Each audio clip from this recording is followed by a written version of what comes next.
오늘 이 말씀을 통해서 세 가지를 통해 나눌 텐데, 첫 번째, 믿음으로 고난을 해석하려면 먼저 고난에는 분명한 이유가 있다는 것을 알아야 합니다. 죄의 결과이든 실수이든 불순종이든 하나님이 허락하신 고난이든 아니면 그냥 모든 사람들에게 임하는 고난이라, 마치 코로나가 온 세상에 온 것처럼 말입니다. 모든 사람에게 임한 고난이든 고난에는 분명한 이유가 있다는 것을 우리가 믿음으로 해석하기 위하여, 고난에는 이유가 있다. 다 같이 시작. 이것을 여러분 믿으셔야 합니다. 두 번째는 믿음으로 고난을 해석하려면 고난 속에는 숨겨진 하나님의 비밀이 있다는 것을 믿으셔야 합니다. 요한복음 9장에 보면은 날 때부터 시각장애인으로 출생한 자가 있습니다.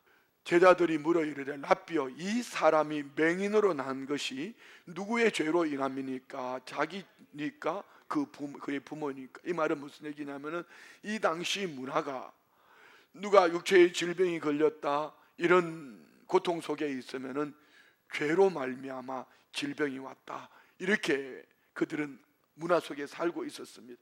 그런데 예수님의 대답은 이렇습니다.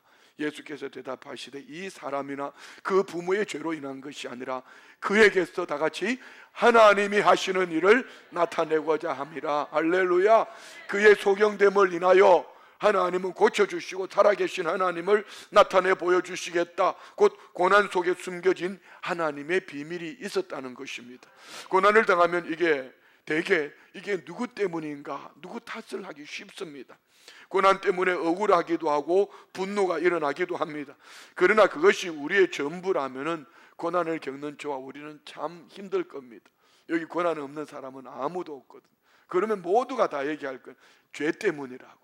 주님께서는 이 사람의 죄도 아니고 그 부모의 죄도 아니고 고난을 통해 하나님의 영광을, 하나님이 하시는 일을 나타내기 위함이라고 말씀합니다. 자, 여러분, 의미 없는 고난은 없습니다. 고난 속에는 숨겨진 하나님의 비밀, 하나님의 뜻이 있다는 것을 믿으시기 바랍니다. 죄 없으신 예수님이 고난의 십자가를 지셔야 되는지, 왜 지셔야 되는지 우리는 알 수 없었지만 십자가의 고난은 그 속에 하나님의 비밀이 숨겨져 있었고 하나님의 뜻이 있은 줄 믿습니다. 믿음으로 나의 고난을 해석하고 이해할 때에 고난 속에 하나님의 은혜가 있고 고난 넘어 하나님이 예비하신 축복이 있는 줄 믿습니다. 세 번째, 그러면 우리가 믿음으로 고난을 해석하려면 고난의 끝을 믿음으로 먼저 보며 하나님께 영광을 돌리는 믿음의 사람이어야 합니다. 오늘 보면 16절은 이렇게 말씀합니다. 만일 그리스도인으로 고난을 받으면 부끄러워하지 말고 도리어 그 이름으로 하나님께 영광을 돌리라. 여러분, 예수 믿으시지요? 오늘 저와 우리가 그리스도인입니다. 그리스도인으로 고난을 받으면 이거 부끄러워하지 마라. 오히려 하나님의 영광을, 하나님께, 예수의 이름으로 하나님께 영광 돌리는 삶을 살라고 말씀합니다. 뿐만 아니라 베드로 사도는 오늘 본문 12절 13절에 보면은 주님과 함께 고난을 즐기라고 말씀합니다. 사랑하는 자들아, 너희를 연단하려고 오는 불시험을 이상한 일 당하는 것 같이 여기지 말고. 이 말은 이 말씀입니다. 산에서 금광석을 캐고 이것을 부셔서 갈아서 불에 녹여서 정금으로, 순금으로 만드는 것처럼 오늘 불시험이 우리에게 다가올 때에 하나님은 이런 시험들을 통하여서 우리를 연단하셔서 정금같이 순금 같은 신앙으로 만드시겠다, 이런 말씀입니다. 이런 고난이 우리 삶 속에 다가올 때 우리는 어떻게 살아야 될까? 다음 절 봅시다. 오히려 너희가 그리스도의 고난에 참여하는 것으로 즐거워하라. 이는 그의 영광을 나타내실 때에 너희로 즐거워하고 기뻐하게 하려 합니다. 자, 즐거워하라가 두 번 있는데요, 중간에 즐거워하라는 그리스도의 고난, 주님과 함께 고난 받는 것을 즐거워해라. 그리하면은 주님이 끝자락에서 그 영광을 우리에게 주실 때 우리에게 그 즐거워했던 그대로 즐거워하고 기뻐하도록 만들어 주시겠다는 말씀입니다. 할렐루야. 그래서 바울 사도는 고린도후서 4장 10절에 우리가 항상 예수의 죽음을 몸에 짊어지면 예수의 생명이 또한 우리 몸에 나타나게 하려면. 자, 여러분, 사방으로 우겨삼을 당한 우리가 낙심하지 않는 이유는 나의 삶을 통하여 살아계신 예수님을 나타내 보이기 위함이라. 그래서 우리는 주님과 함께 고난을 짊어지라는 것입니다. 주님과 함께 고난을 짊어지되 마지못해서 지는 것이 아니라 주님과 함께 고난을 즐겁게 짊어지면은, 그리고 그 다음은 하나님은 그 즐거움 그대로 즐거움과 기쁨의 열매를 주시겠다는 말씀입니다. 어떻게 우리들이 십자가를 지는 것이 우리들의 삶의 본성에 흔쾌히 받아들일 수 있을까요? 육체는 고난을 싫어합니다. 그런데 예수의 죽음을 우리들의 몸에 지니고 십자가를 지면 예수의 생명이 우리 안에서 나타나기 때문에 곧 질그릇 같은 우리는 깨지고 부셔질 때에 주님이 영광 받으실 일들이 나타난다는 그런 말씀입니다. 누구나 순종하기 힘듭니다. 순종하기 힘든 이유는 자아가 살아있기 때문입니다. 자아가 죽지 않아서 마음이 불편할 때가 참 많습니다. 자, 여러분, 그리할 때 우리는 어떻게 하시겠습니까? 요한일서 2장 15절로 17절 말씀에 이런 말씀이 있습니다. 이 세상이나 세상에 있는 것들을 사랑하지 말라. 누구든지 세상을 사랑하면 아버지 사랑이 그 안에 있지 아니하니 이는 세상에 있는 모든 것이 육신의 정욕과 안목의 정욕과 이생의 자랑이니 다 아버지께로부터 온 것이 아니요 세상으로부터 온 것이라. 이 세상도 정욕도 지나가되 오직 하나님의 뜻을 행하는 자는 영원히 거하니라.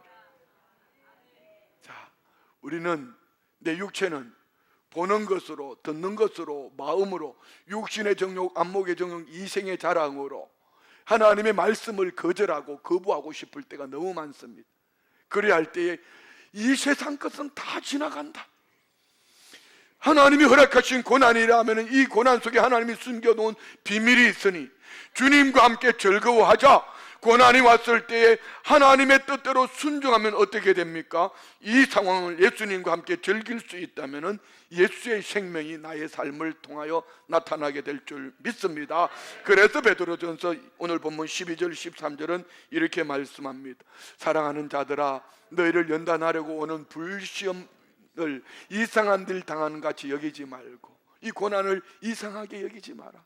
오히려 너희가 그리스도의 고난에 참여하는 것으로 즐거워하라.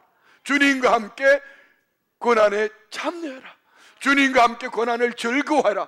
그리하면 이는 그의 영광을 나타내실 때에 너희로 즐거워하고 기뻐하게 하려 함이라. 좋으시면 아멘.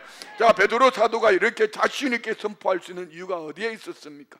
그는 예수님의 공생의 사역이 어쩌면 수제자로 주님과 함께 동행하면서 예수님의 가르침을 받고 기적도 많이 체험하고 주님께서 고난 받으실 것을 말씀하실 때 가로막고 호언장담합니다.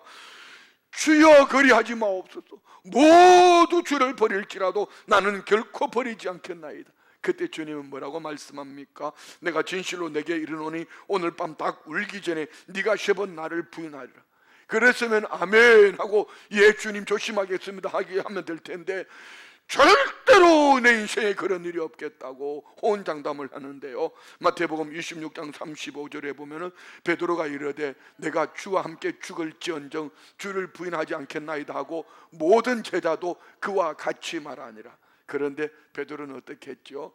예수님을 3번씩이나 부인하고 저주까지 했습니다. 그러던 베드로가 오순절 주님 부활 성천하시고 오순절 성령 강림 마가의 다락방에 성령이 임하실 때에 성령의 충만함을 받고 그는 완전히 변했습니다. 주님과 함께 고난을 즐깁니다. 사도행전 3장 4장에 보면은요 안전병이를 고쳐줍니다. 이 일로 말미암아 공회에 잡혀가지요. 그리고 위협을 당하고 예수를 전하지 못하게 그들은 아주 강팍함으로 외칩니다. 그렇지만 노임을 받은 베드로와 요한은 아이고 죽을 뻔했네, 야 실급했다, 야 큰일 날 뻔했다, 야 이렇게 말하지 않고 어떡하지요? 교회로 달려갑니다. 그들을 위하여 기도하고 있는 교회로 달려가서 주님과 함께, 주의 백성들과 함께 기도하고 찬미할 때에 하나님은 어떤 역사가 일어납니까?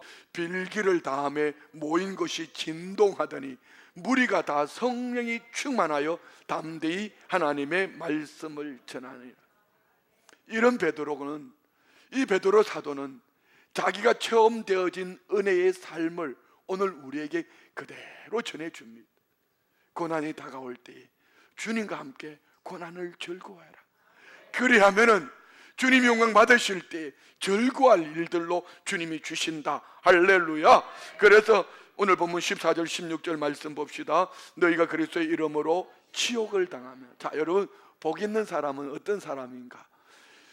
너희가 그리스도의 이름으로 치욕을 당하면, 전도하다가 욕을 먹으면, 믿음으로 사는 것 때문에 욕을 먹으면, 명절에 가족들이 믿음으로 사는 것 때문에, 제사상에 절하지 않는 것 때문에 욕을 당하면 복 있는 자로다. 영광의 영 곧 하나님의 영이 너 위에 계시며, 너 혼자 고난당하는 것이 아니라 네 고난당할 때 우리 주님이 함께 하시고 여호와의 영이 함께 하셔서 너 고난을 이겨낼 수 있도록 도와주신다. 믿으십니까? 15절요. 그러나 이런 고난도 있습니다. 너희 중에 누구든지 살인이나 도둑질이나 악행이나 남의 일을 간섭하는 자로 고난을 받지 말려니와. 우리 성도님들, 죄를 지어 고난 받지 않기를 축복합니다. 그러나 16절의 고난, 만일 그리스도인으로 고난을 받으면 부끄러워하지 말고 도리어 그 이름으로 하나님께 영광을 돌리라. 왜이지요? 주님과 함께 고난을 즐거워하면은 끝자락에서 주님은 주님 영광 받으실 때에 반드시 기뻐할 만한 일들로 응답해 주시겠다는 약속의 말씀입니다. 자, 말씀을 마칩니다.